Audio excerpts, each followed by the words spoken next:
welcome to this 30 minutes rendezvous dubbed Sit Down With, and today we talk fact-checking. In an era where information disseminated are not usually cross-checked before they are dished out to the population, consequences arise as a result of that. And to help us understand this concept, Ntemgwa Ngufack is here to enlighten us more. Hello, Ngufack. Hello, Minette. How are you doing? I'm fine, thank you. How are you? I'm good, thank you. So you're here to talk about fact-checking. Yes. What does it entail as a whole?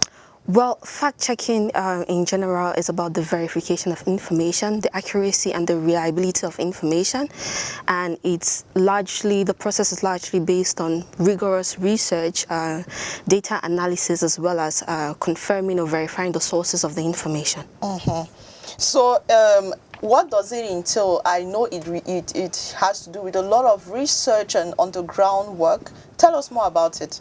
Yes, a fact-checker's work starts after the publication is done, whether it's an article or a broadcast or a speech by a public figure. What you do is that once you get an information, you should verify, are the statistics correct?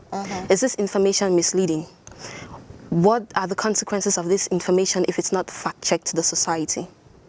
And people don't get to, because of the rigorous process or the nature of fact-checking, most people shy away from it. And it's very important to note that because fact-checking uncovers misinformation and disinformation is what people should be focusing their attention on more. And so, yeah. Okay, so talking about intrigues, what is that intriguing thing that people need to know about fact-checking that is underrated? Like I said before, it uncovers misinformation and disinformation. People talk more about the problem, but I think that we should be solution-oriented. And the solution to misinformation and disinformation is fact-checking. And also, personally, I feel that it's rewarding to understand that or to feel that you're contributing to society because people make decisions every single day based on the information that they consume. Their ideologies are framed from the information that they consume and they see. So the more misinformation and disinformation or propagandist messages that people see, they tend to build around that. But understanding that, okay, I can be able to contribute to society and let people make informed decisions, it's rewarding to me personally. So that's intriguing. And I presume that has to do with a lot of passion because it takes a lot of time, energy, resources, and all of that. Definitely. In order to be able to pull off a fact-checking article, you need to do extensive research. It's not just about who said what. Can you back it up? Can you prove that this is what is right and this is what is wrong? So there's a thin line between investigative reporting and fact-checking. Investigative reporting, you try to find out what happened and when it happened, but with fact-checking, you look for what's already there. So a lot of times you get to kill a report because the evidence are not there, even to support the theory that you have or to debunk something. So I think that's it. So tell us about this organization, Cameroon Check. How did it come about? How did the initiative come about as a whole? And where are you at right now?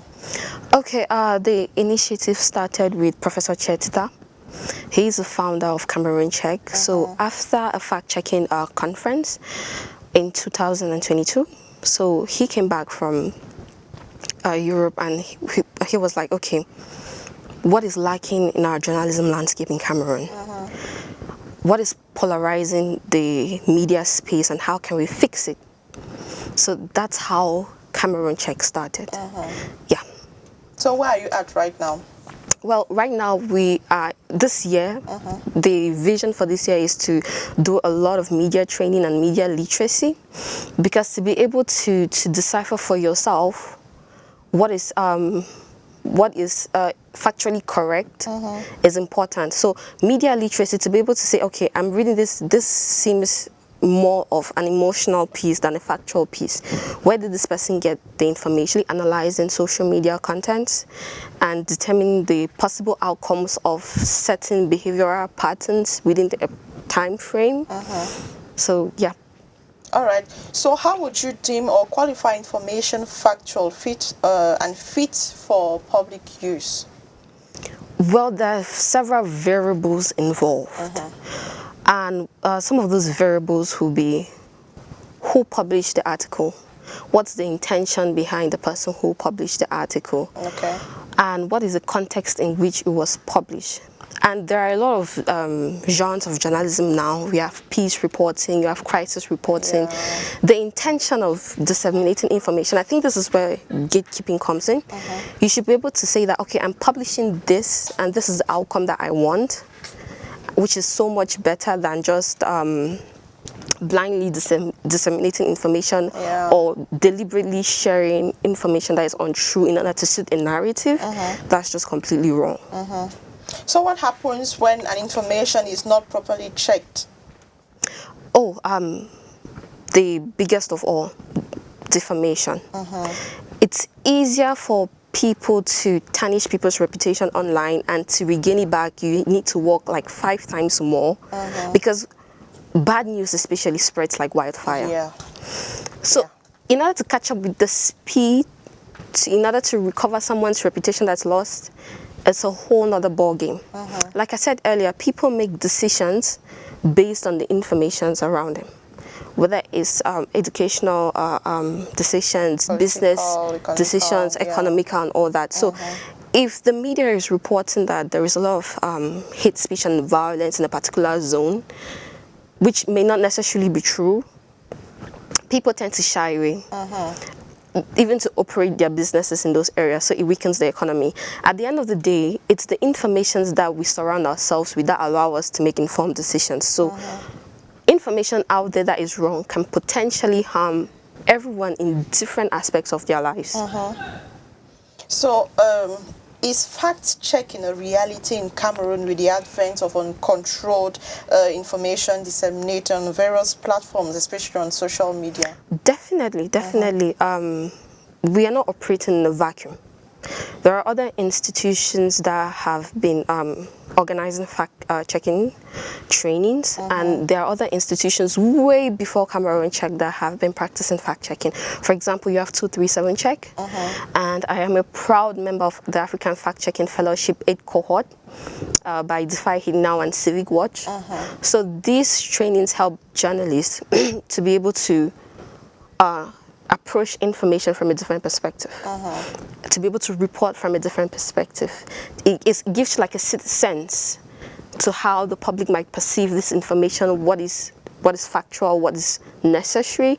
So this is really important, and it's doable.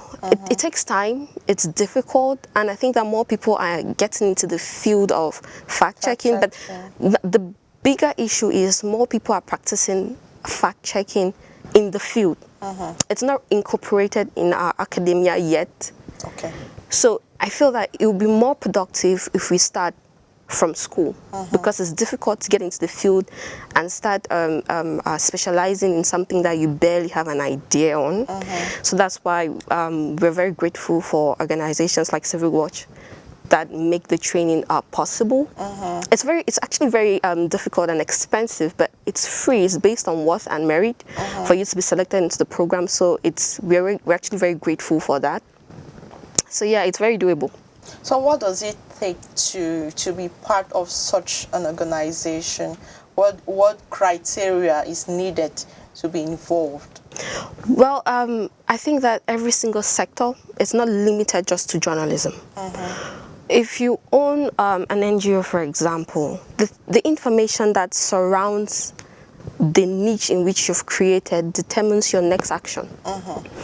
People who are helping disabled people in the far north, or people with their school fees or shelter, or in crisis-affected regions, the information circulated in the media about that conforms their actions. So it's not just limited to the journalism field. It's how you can fit yourself based on the background. Look at health, for example. There are a lot of misinformation related to health on social media. People tell you, do this, and people tell you information at the same time. Exactly. People tell you what to pick, or which decision to make as per Exactly. whatever you're suffering from. Yeah. For example, people tell you that if you eat garlic, you're going to be cured of this. If you mix garlic combination and this, you'll be And cured they of tell you this. when it does not work, they say human beings have different bodies. Exactly. And they respond to medicine differently. Exactly. So Yeah. depending on your field, you can always fit yourself in the field of fact checking.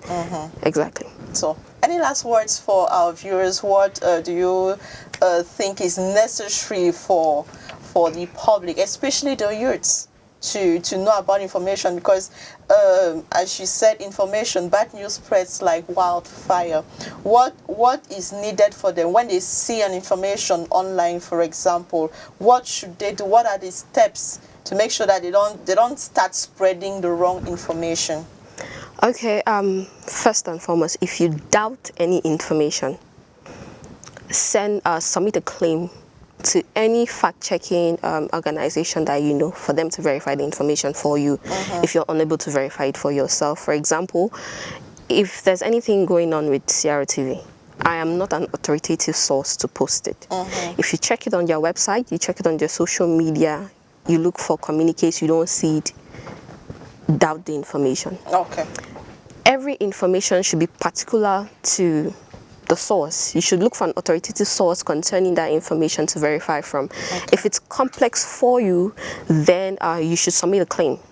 With us, with Cameroon Check, you can either submit on our website, you can either submit on social media. You say, for example, I've seen this information here.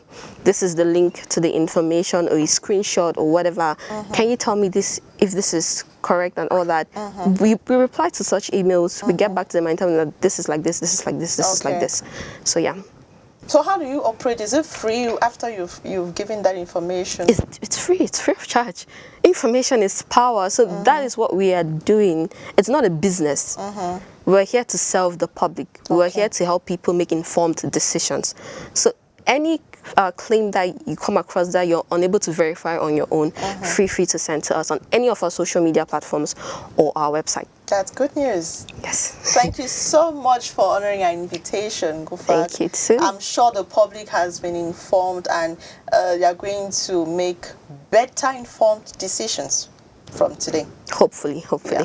Thank you so much for watching. We hope that you learned a thing or two. Do have a profitable time as you keep watching programs on CRTV News.